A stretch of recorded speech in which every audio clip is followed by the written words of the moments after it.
I mean, what we're proposing to do tonight is an important part because, as you know, the thoroughbred comes in lots of different shapes and sizes.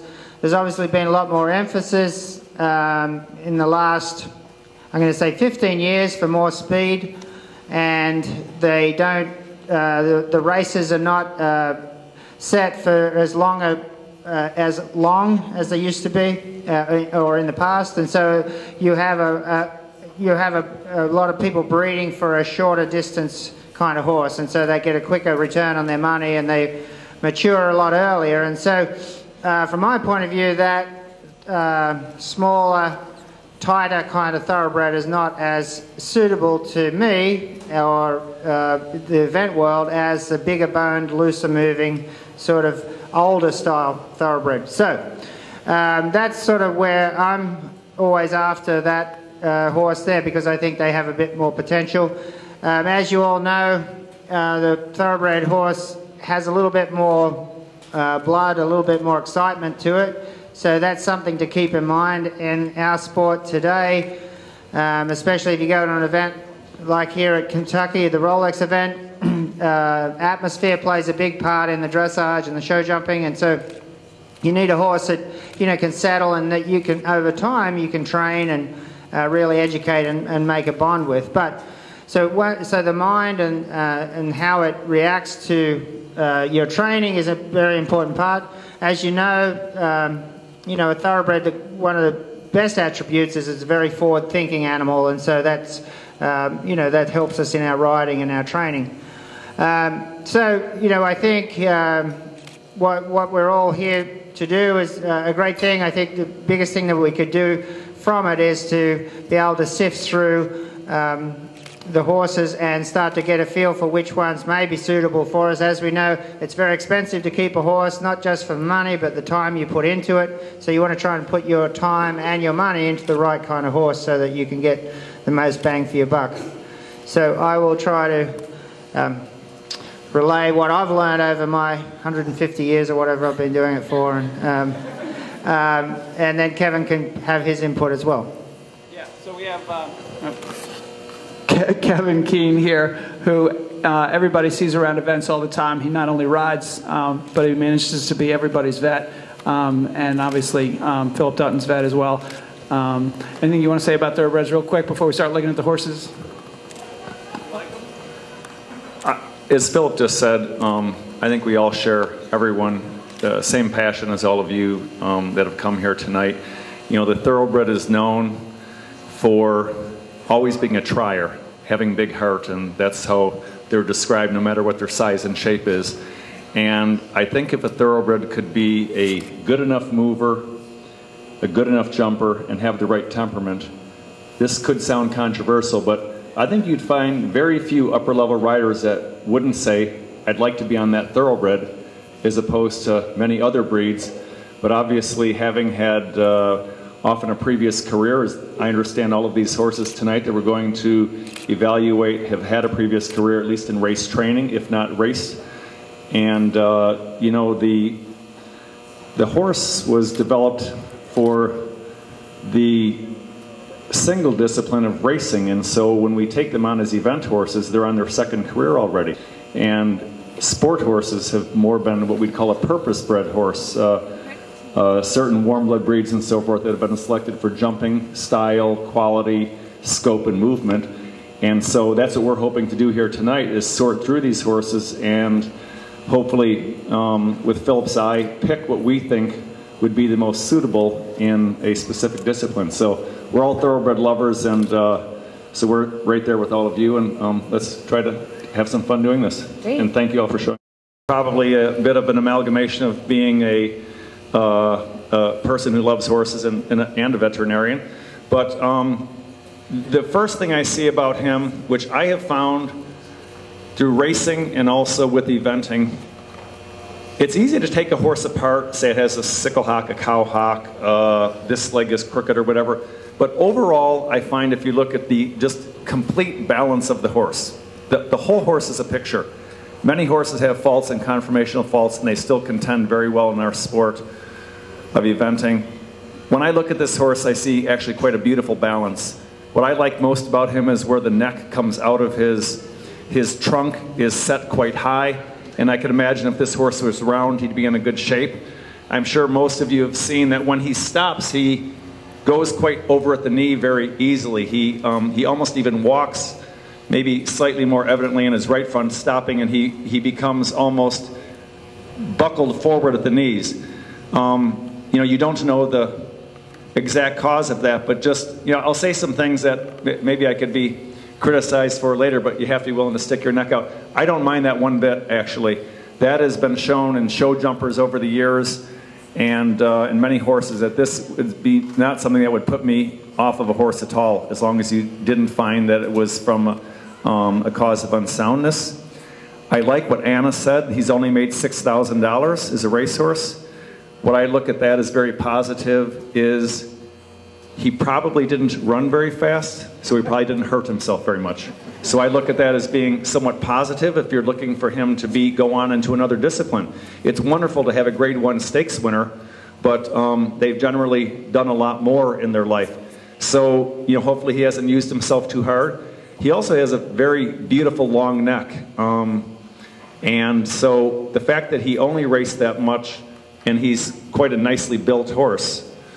One of the things I always look at, maybe evaluating horse for Phillip or whatever, what is the reason why this horse that, you know, if you brought him in here and told me he had won $180,000, I'd believe you in a heartbeat. And so what is the reason that he didn't? Is there a physical reason there? And that's my role and my job to discover that if there is something physically ailing the horse, okay? You know, one of the great things about, let's say if we're talking just about eventing, I know that probably people here in many disciplines, you know, Phillip being, you know, one of the top event riders in the world, when he's looking at a horse for a prospect, he's looking at a horse to go 4-star and an international horse. The wonderful thing about our sport is that there are many, many levels, going from 4-star, 3-star, and then right on down through beginner, novice, and I think now they even have an elementary and grasshopper, something like this. And so many times a horse that might not be suitable for one of the top professionals has many, many other levels it can go to. I agree with Phillip. The horse is long. I would also like to say that I don't mind a horse that's a little bit on the long side. There's been a very good study of show jumpers, and often if you look at top show jumpers where there's been a confirmation clinics given, many top show jumpers, a horse that's a fairly long horse is sometimes known to be able to stretch out over a jump a little bit more, and sometimes they can exhibit quite good scope. I do not find this horse to be offensively long. He is longer than the last horse.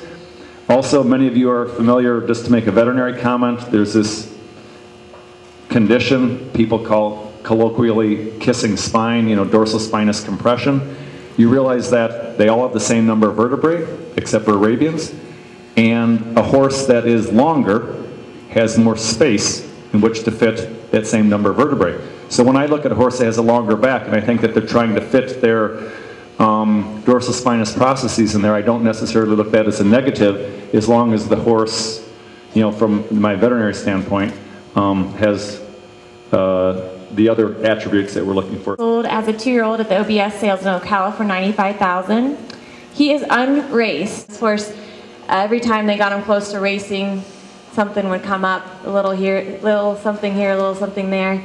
Primarily some suspensory issues, which obviously take a long time to heal, so they'd give him a year off, try it again, then the next one would, they'd have the next problem. So anyhow, he has not raced, but he has been in race training off and on for the last 4 years. El Paso. Great. Well, I mean, I love the type of horse, and it's not just his colour, it's just the way he looks about, and you know, it looks to me as if he's got a lot of scope and potential. So, you know, this is the kind of horse that, you know, when I said you have to pick through the thoroughbreds, to me this is, you know, his bone is probably not super, like, you could get a little bit bigger boned horse, but he's a, you know, a really classic thoroughbred type that I think would be appealing to, you know, lots of levels, whether it's a lower level or he, you know, looks like it could be an upper level prospect as well. He's got a, you know, nice shape to him, good expression, and you know, beautiful thoroughbred type.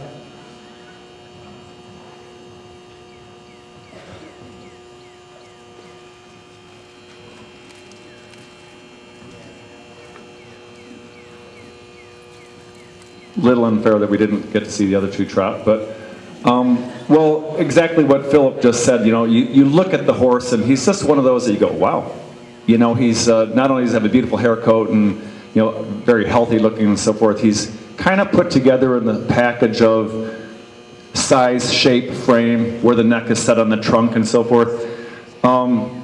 When I look at him, he's probably, maybe he's probably the tallest, but closest if we could put a weight tape, which they're extremely accurate, on the horse. He's probably the heaviest of the three, just in total poundage.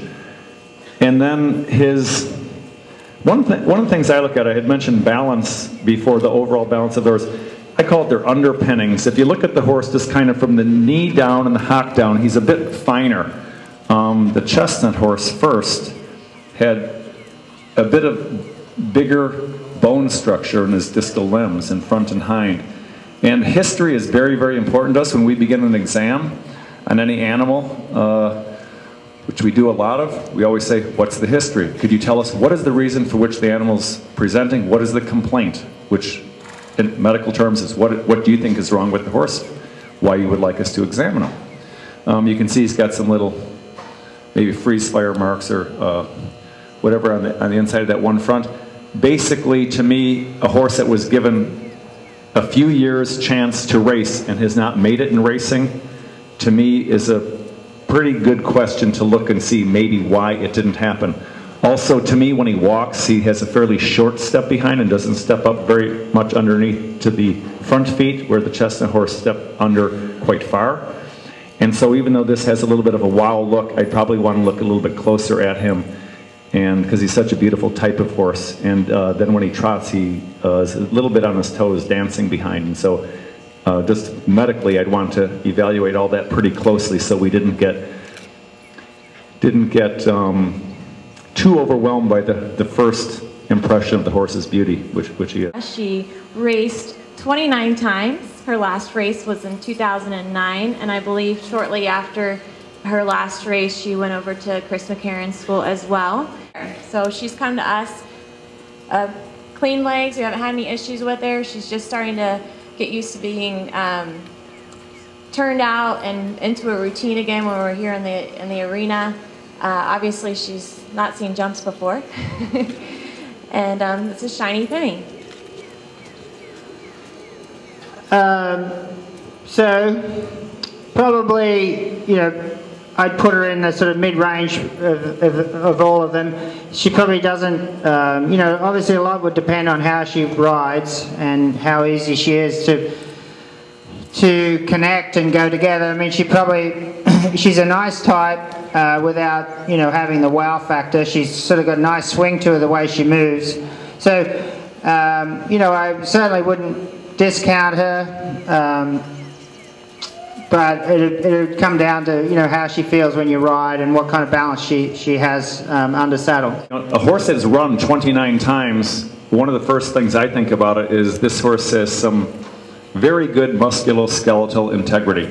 Also, she's come here without injury, and precisely what Phillip said, you know, she maybe doesn't have as much of a wow factor, but when you start to take her apart and look at her, there's really nothing wrong about her.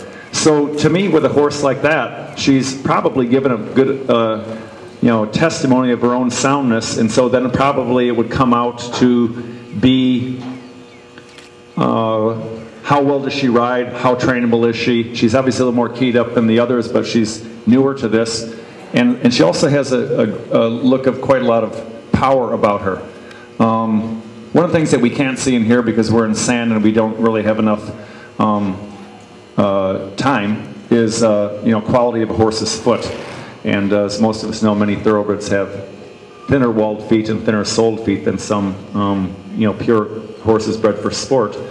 And this is something that obviously is very important to look at when you start talking about eventing on, you know, firm ground and long distances. But you know, there's nothing at all offensive about her, I see. She had one start, and she also only had earnings of $435. She's a very, actually I've dealt with this filly before because I also help out with the stable that owned her, and she's a very sweet filly at the track, no issues. She's completely sound. They just didn't want to drop her in a claiming race, so she came to us instead. The only problem they had at the track was keeping weight on her, which is obvious here. She still hasn't filled out in less than a month's time, but that will come. Well, I think there's a lot of potential there in the way her conformation. You know, it goes without saying there's not much muscle there. And so, you know, they all let down a little bit differently. Obviously, I'm sure you've all dealt with, you know, stomach ulcers are a big issue with the thoroughbred horses. And so, you know, when you look at a horse like this, you're looking at you know, long before, you know, you got to picture what she'd look like, muscled up and with a lot more weight on and stronger. And so, you know, I think once you did put some weight on and strengthen it up, I mean, she'd be a pretty good type. She's, you know, she's probably going to come up, the wither will come up a little bit more as she gets a bit older. So I'd be sort of interested in trying her. She's, you know, got the makings and the potential of, you know, developing into a bigger, stronger, you know, pretty nice horse. I mean, she's got nice connection, you know, with her to the neck. You know, her rump sort of slopes down, which I find often is a good jumping type of horse. So I think, you know, you're going to take a little bit of a risk in what she's like to put weight on and how to deal with, but, you know, I'm pretty impressed with her. I like her. I quite like this horse, actually. It's one of those, like, you know, anyone would call it a diamond in the rough. You know, obviously the horses, you're mostly familiar with that body score system where a horse gets a body score of 3 or 4 or 5, 6, whatever, which is an international system, so we can rate horses on their body score. So this horse is quite light, but to me, when I see it, if you can imagine this horse with 125 pounds of weight and muscle in the right places, I think this is quite a beautiful horse. You also mostly see, if you drop a plumb line down from the back of her hip, down her hock, her hocks and her lower leg is built very underneath her. So she actually already has her hind end underneath her, which is one of the challenges in some thoroughbreds, in that they've been going for the first few years of their life on their front end. And so she's kind of naturally built underneath herself. And I like the horse a lot, and could see with some maybe bunch of grass and other medical workup, make sure that there isn't a GI problem on her. You know, I think it could be quite a stunning looking horse, actually. Here's Doucet, 6 starts. Well, you know, this is a pretty hard test for green horses to come in with, to be put in center stage like this, but obviously she's having a little bit of a meltdown, a little bit worse than the others. So, you know, if you're going to take this horse on and you're going to put, you know, the next 5 or 6 years of your life into it, I mean, I get the feeling that she's not going to accept the training. When she gets nervous, it affects the way she trots, and so I think there's a fair bit of work in trying to settle a horse like this down and re-educate it and find a new career with it. I mean, as a type, she's not too bad. You know, could have a little bit more range and scope to everything there, but you know, the biggest concern I'd have is you know, how quiet and easy she'd be to train. Having been a student of Phillip's for quite a few years, one of the first things I learned from him, and I think he's probably put this in print, and I haven't read the book start to finish, but one of the things I've heard him say many times, I'll take a horse with a great temperament and a great mind and trainability over raw talent. And, you know, it's very unfair to the poor little mare because, you know, it's something she's not used to, but I'm in agreement with what Phillip says. You know, there's absolutely nothing offensive about the horse at all, but, you know, you have to wonder, temperament is absolutely key to training a horse and for them being in environment. As some of you probably saw with the dressage, if you got over there, how imperative it is that the horse be quiet.